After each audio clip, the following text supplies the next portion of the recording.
He's begun a vegetable garden right outside my unit. He lives upstairs. He does not have space. I've had an empty space, and he's now cultivating, he and his family are now cultivating that to grow vegetables outside in my garden. And that's one of the exciting things that I look forward to as we get new people in and as we evolve as a community.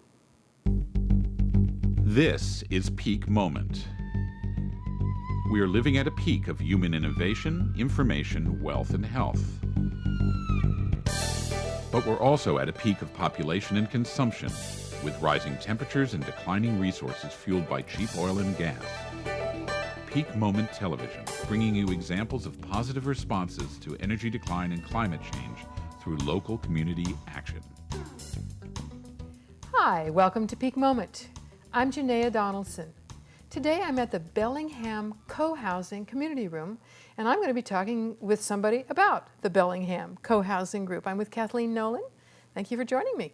It's good to be here. You were one of the developing members of this cohousing. Now, let's start. What is cohousing?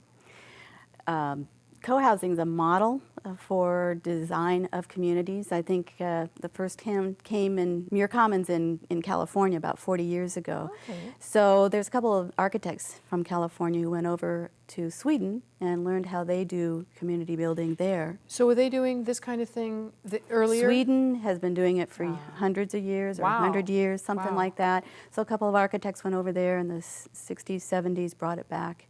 And they are the principals. That's McCammett and Durrett. They're pretty much called the co-founders of cohousing in America. And so what is it that makes something a cohousing unit rather than something else? Okay. So what is that? And I'm going to read from an article that was one of our members wrote, and they're quoting from McCammett and Durrett when there's 6 characteristics. Okay. First one being participatory process. So the people who live here design and build it.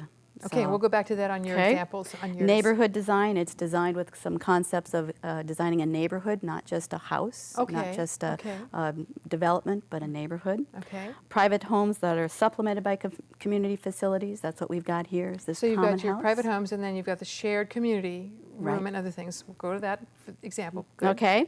Resident management, so after we move in, we don't hire out our management services. We do that all in-house, so it's a lot of volunteer work.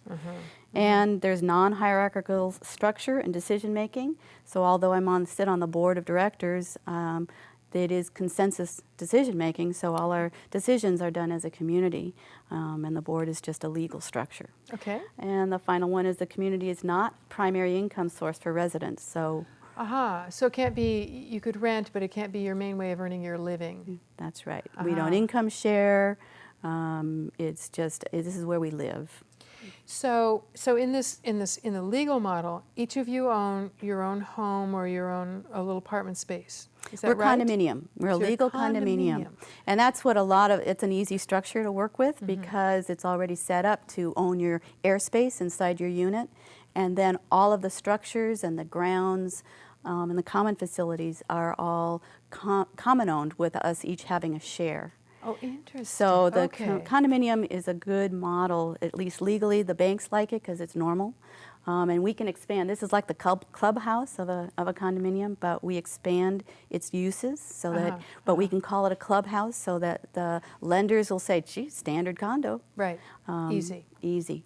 Let's go back to square one. What was this when you all began, as you started developing? Was this just raw land? Were there existing structures? How did the idea come about? Tell me how you started. This was 5.74 acres. It had one farmhouse, which is the latter part of the back part of the common house, and it served as a farm for many years, and then it was a hippie commune for a while, and there were 6 of our founders who found the land, bought the land with $20,000 each investment for them, and then started hiring professionals to design the site design. So they had the idea of doing co-housing from the get-go. Yes, this was in '95. Okay. So our burning soul was Marina's Vandekamp, who's had a gathering at his home, knew he wanted co-housing, had a spiritual base, which didn't hold out throughout the entire development process, but that's where he started. So in '97, '98, He had 97, is fall of 97, 6 people bought this property. Okay. So it took 2 years of meetings and finding a spot, talking the owners into giving them a shot. Okay. So then what? Then you work on designing, planning how many buildings Site. you could put here. Site plan, we were, this land was already approved. Zoned or whatever. Well, we had to change zoning to allow co-housing as well as flats so that units could be built on top of each other. Okay. This was supposed to be residential, which means flats would be lower income. Okay. So this would, so we did have to propose to the city to change some zoning. But when we started, this had already been designed for 31 single-family homes with a bunch of little cul-de-sacs stretching out into the wetlands, practically up right next door to the 2 creeks that we have on site. So we were able to have a different design of 33 homes on 10 buildings, preserving the existing farmhouse and choosing a site design that maintained a lot of the heritage trees that we have on site. Oh, that's exciting. That's and your wetlands. And our wetlands. So your houses. So we see, the houses that are Clumped. a couple homes. Excuse me. Several 2 stories, I think high. 2 stories, yeah. So you have similar. Your building units are similar structures. Is that right? We have 4 designs, Okay. and one's our smallest unit is 780 square foot, 2-bedroom home, and that's a 1 story. We have flats, so that's what the ones that are 2. Then we have a 2-bedroom townhouse, and we have a 3-bedroom townhouse, and we have 4 bedrooms, and they're 1,600 square feet. So that's the range of size. So partly what you're looking at is smaller home spaces Yes. because you've got the larger facilities for the time somebody wants to have a party or Shared resources. project strong. areas and so on. Right. But we'll get to that. So in the homes and I saw you a little like garage, a few garage or storage units kind of things. We have garages and what we call garports and carports because they're various designs, and they're all on the periphery Right. of the property, kind of buffering. where your vehicles are, sort of in that region, and then back where the homes are, you've got walk paths. Yes. Right, or bike paths, so that the vehicles are staying closer to the road. Right.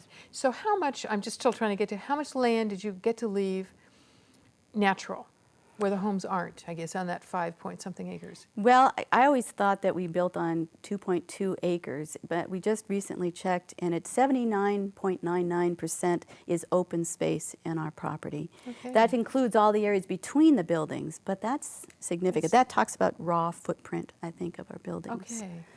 But we stayed out of the wetlands completely. We have a bioswale that's a filtering device for our runoff water. So that was our demarcation. We wanted to protect the wetlands and not encroach upon it and try and use the wetlands for its purpose.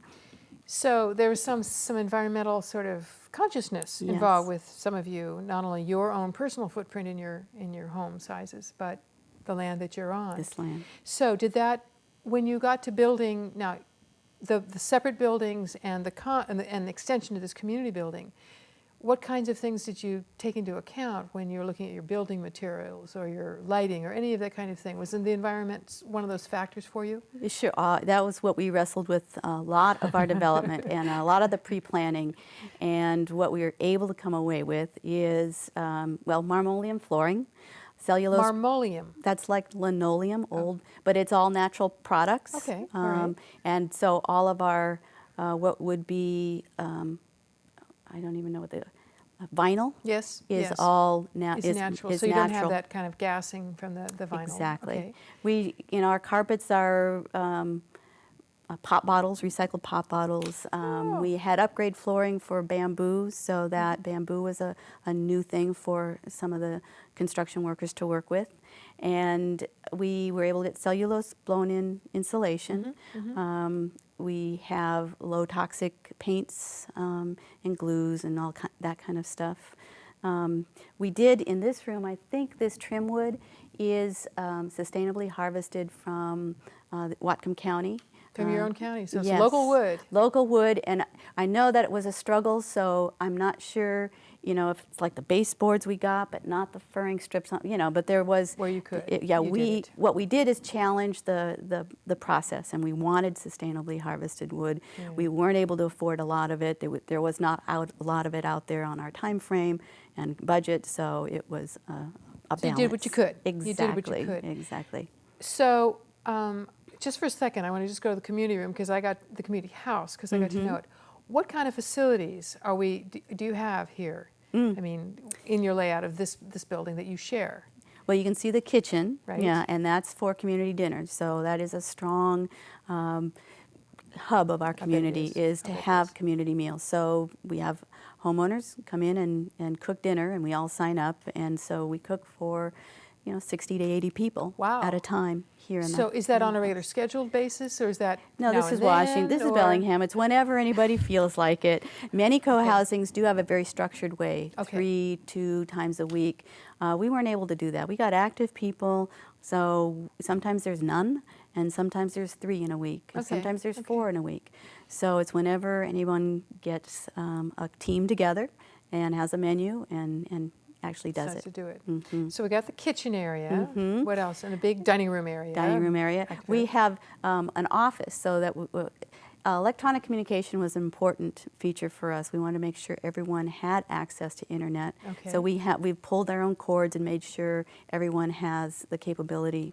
In your office room, a shared office Well, room that's here, the or office also room in is your part of it. homes? Yeah, we pulled, so we get our internet straight to the common house, and then it's shuffled off to each of the buildings, and then from the buildings to each of the units.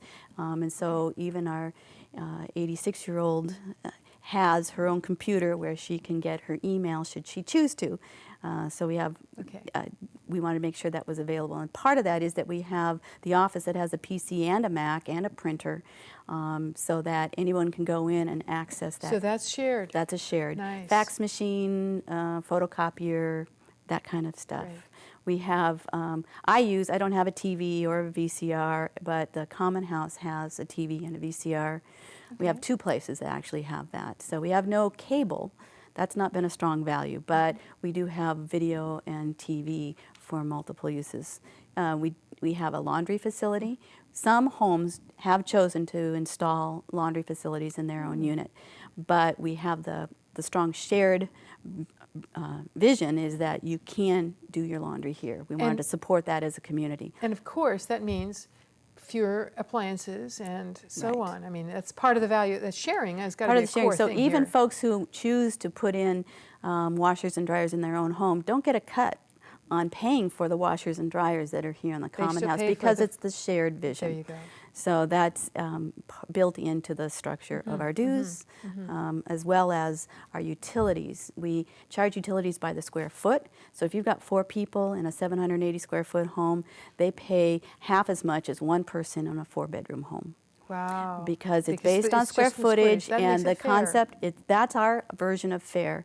There's definitely differences of opinion, and we may hear those this fall because I think it may come in front of the community that's not a fair way of doing it. But we'll entertain that.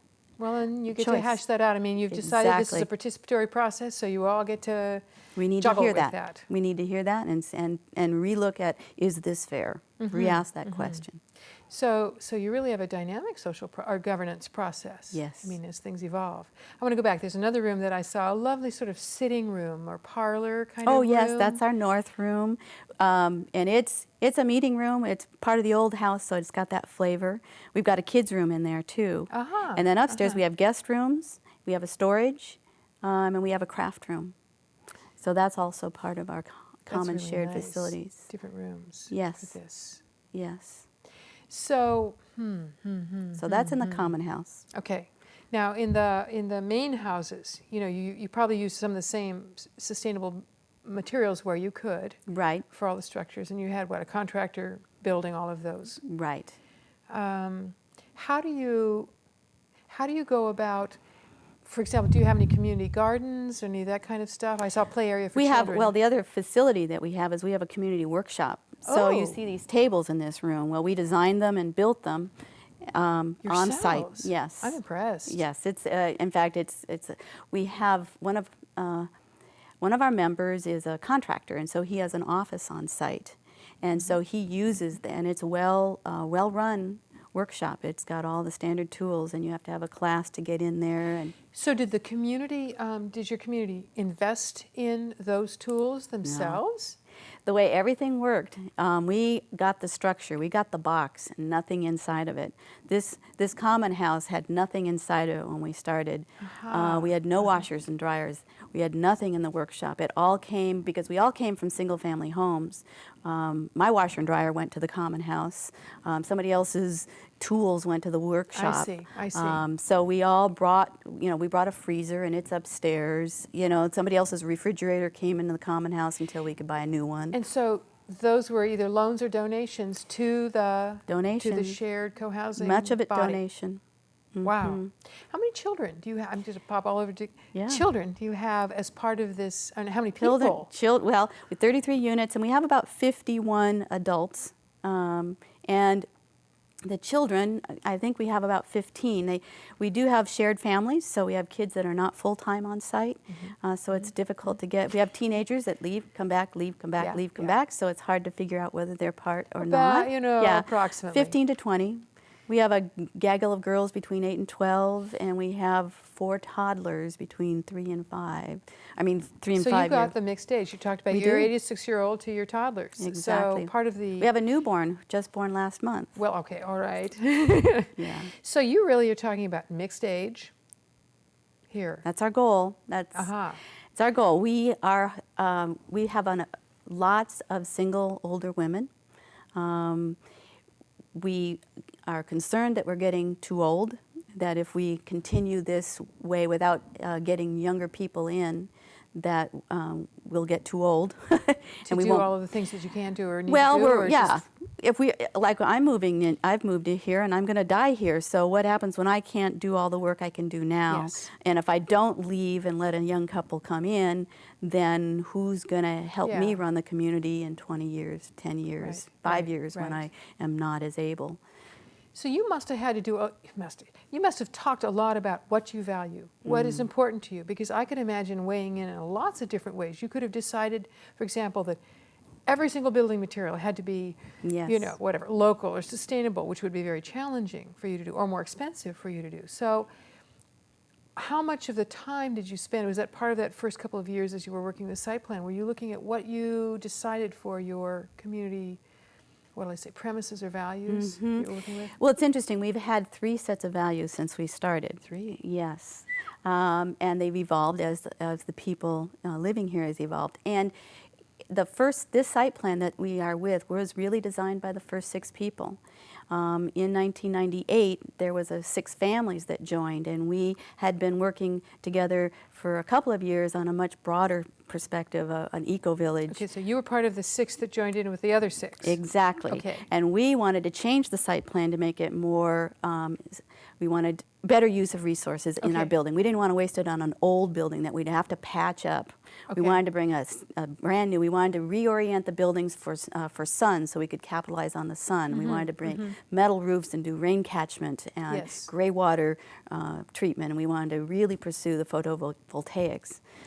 But we were with the 6 who had said, we value the site plan as we have it, we value the common house, reusing the common house is in our sense of how we want to be their version environmental. Of sustainability That's and exactly. Yeah. And so we had to blend our concepts and work within that structure. So that's obviously when we had a lot of change in our values. But we still have a strong value of living lightly on the earth. How we each perceive our own measure of that is different, and we struggle with that always as we Because it's evolve. voluntary, in a sense. It's a value, but how you interpret that is going to vary a lot by... And because of the consensus, we have to have 100% consensus before we go through. So when we began here, we had gravel parking lots, and as we moved on, there was a proposal to pave because of the dust and because of the noise and because of a whole lot of things.